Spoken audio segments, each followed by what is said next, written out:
तो चलिए नमस्ते प्रणाम, हम आपके भाई बबलू। आप देख रहे हैं जो है BMT भोजपुरी न्यूज टू। देखिए हम आपको बता देना चाहते हैं कि अगला गाना जो है किस कंपनी से पावर स्टार पवन सिंह का आने वाला है। जी भाई, अगला गाना जो है उषा फिल्म के लिए शूट हुआ था। नीलम गिरी उसमें गाने में थी ट्रैक्टर पर, और पावर स्टार पवन सिंह रोकने वाला था। खाली पोस्टर जारी किया गया था, लेकिन उस गाने को रोक दिया गया है और फिर से एक न्यू पोस्टर को लॉन्च किया गया है।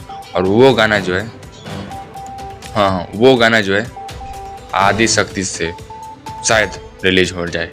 जी हाँ, गाना वो आदि शक्ति से रिलीज हो जाए, नहीं तो शुभ लाभ कंपनी से, नहीं तो वेब म्यूजिक से।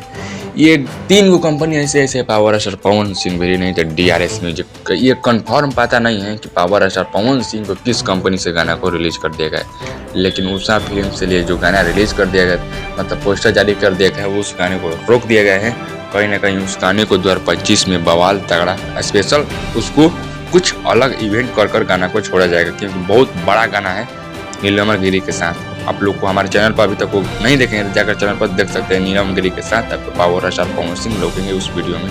तो गाना फाइनली जो है 2-4 दिन के अंदर, शायद इसी महीने में गाना आ जाए पावर स्टार पवन सिंह का एक। उसके बाद सीधा पावर स्टार पवन सिंह का गाना जो है बर्थडे पाएगा 5 तारीख को। चलिए मिलते अगले वीडियो में कुछ डेट लेकर।